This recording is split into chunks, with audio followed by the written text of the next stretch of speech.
아이 마이 선생 또 후레 들어쳐라 요 눈균 세프고 그 후레 들어쳐라 요 간바차 차차 도타 젠리스요 아세 요 하지마리 다린 프리즈 just 짜라 just 짜라 just 짜라 Lucky Star is one of my favorite anime, but it's really hard for me to recommend it to other people. Now, I'm sure there's plenty of people who love Lucky Star just because it's a cute, fun little slice of life show with likable, relatable characters and legitimately funny moments throughout, but so much of why I like the show has to do with the context that I bring into it. When I talk about Lucky Star, I don't often talk about the best scenes or the funniest moments. I talk about the people I watched it with, or the climate of the anime fandom at the time, or the fanworks that came out of it. Lucky Star to me is one of the best examples of a show that changes depending on who you are and what you bring into it, and as such is the perfect subject matter for a meditation on why context matters. For a lot of viewers, one of the funniest scenes in the early part of Lucky Star is this super intense driving scene. It's pretty funny in general, just as something random and wacky, but the main reason that so many people find it funny is because it's a stylistic parody of the racing scenes from Initial D, a famous and long-running anime and manga series. Ugh, reference is the lowest form of comedy. I'm sorry, who asked you? What are you, the comedy police? Yeah, that's the joke. No one cares. Go away. I've never really understood the sentiment that references are somehow a lower form of comedy.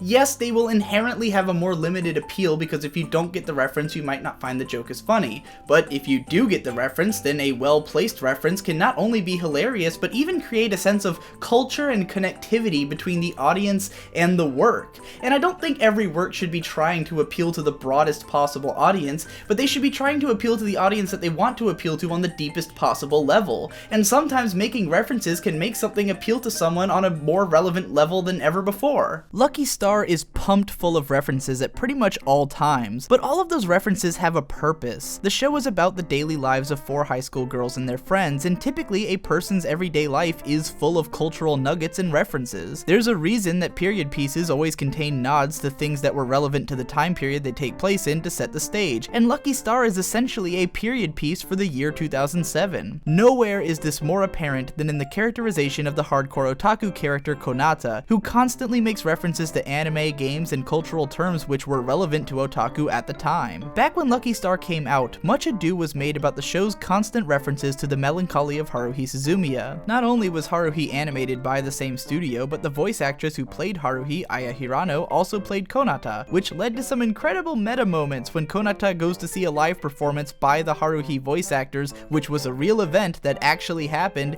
and sees the cartoon version of Aya Hirano on stage. But Lucky Star's constant references to Haruhi weren't just Kyoto Animation making nods to their past work. They were relevant because Haruhi was a huge deal in otaku culture. It would arguably have been downright unrealistic to portray a hardcore otaku in 2007 who didn't know anything about Haruhi, because it was pretty much the biggest thing in otaku culture for the better part of 2 or 3 years. If you watched Lucky Star at the time it was airing and were a member of an otaku community which had been losing its shit over Haruhi for the past year, then you probably related to the show immediately. And it wasn't just Haruhi. Konata would do karaoke of the Dragon Ball Z opening or make references to old robot shows and things like that, so all kinds of anime fans had something to relate to in her, and there were plenty of general Japanese cultural references throughout the show as well. So now you can probably see how this show is difficult to recommend to people if they don't know where it's coming from. During one of the Lucky Channel segments, Minoru Shiraishi goes on this long rant about how otaku had bastardized the word tsundere, and at the time this was so relevant that people were posting it in response to others for misusing the word. But if you don't know what a tsundere is, or how its original definition had gotten bastardized by its use in describing characters like Shauna and Louise around that time, then you might not know what the hell Shiraishi is talking about, much less like someone like me would find it funny. Hell, you might not even understand what the Lucky Channel segment is about, since it was actually based on a radio show that was congruent with the Lucky Star anime. And it's not just the cultural references inside the show that matter, but the ways that the show itself influenced otaku culture in turn. Remember that that dance I was doing poorly at the start of the video? That dance is pretty entertaining on its own, but it felt even more special when you were constantly seeing videos of people performing it at home or at cons. Not to mention the fact that Haruhi's ending theme dance had been famous just a year prior. The icing on the cake for me was Shiraishi Minoru performing his terrible half-assed version of the opening in one of the later ending videos, at a point when the opening had already become famous in its own right. This show was basically referencing its own relevance while it was still airing. Lucky Star was one of the first anime series that I ever tried to watch weekly as it was coming out back in early 2007, and initially I dropped it after 11 episodes because I got bored with it.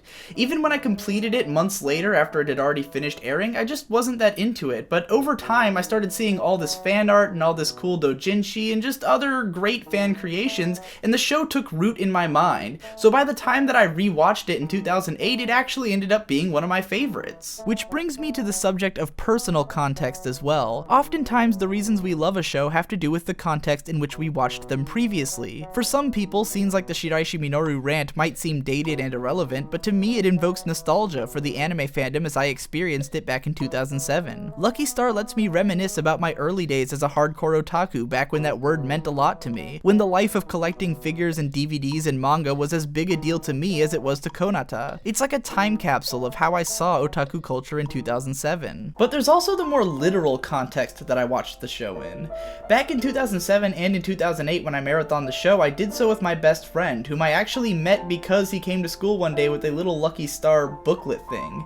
He was the first anime fan I had ever met that had actually seen more shows than me, and we marathoned Lucky Star together both times. The second time we did so while on the couch looking at a big screen, entombed in a mountain of Mountain Dew, and we were looking at a guide on the AnimeSuki forums which explained every reference in the show. So anytime we saw something we didn't understand, we'd pause the show and read the guide, and that was one of the best anime viewing experiences I've ever had. And then in 2011, I also took a trip to the Philippines for a month and stayed with an anime blogger named Ghost Lightning, who's also one of my best friends. And there was one day when we went to a toy fair and we bought tons of anime merch, and we came home with two other anime bloggers who we were hanging out with at the toy fair, and we all played a drinking game while watching Lucky Star, and we only made it through like 3 or 4 episodes before we were all shit-faced drunk, but that was the first time I ever got drunk while watching Lucky Star with all these, anime blogger friends from the Philippines. So that was also one of the best viewing experiences I've ever had. So how exactly can I go about recommending this show to people? Sure, there's the memorable and lovable characters, the incredible design sense which brings the world to life by featuring real locations and outfits, the legitimately funny bits, the awesomely relatable bits, the comfy tone, the cute girls. I mean, Lucky Star is a great show in its own right, and I'm sure a lot of people like it without any context at all. But so much of why I love the show has to do with the time and place that it was released, the people I watched it with, and the culture surrounding it, that I can hardly imagine what it would be like to watch it fresh in 2014 without any context going into it. I also wonder to what extent someone like me explaining the context in which I appreciate something can help other people to appreciate it more. A lot of people say that explaining the joke will ruin it, or that you can't really enjoy something you didn't experience yourself, but I disagree. I tend to do a lot of research on stuff before I consume it, and I often like to know how other people reacted or what context it was originally released in.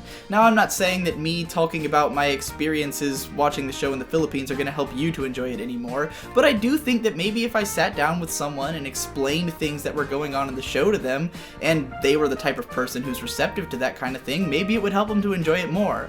That might be me saying that if you scream at your monitor loud enough, maybe I'll do Lucky Star commentaries in the future, but who knows. For now, I just hope that I've helped you to appreciate how much context informs your opinion of a work, and that's it.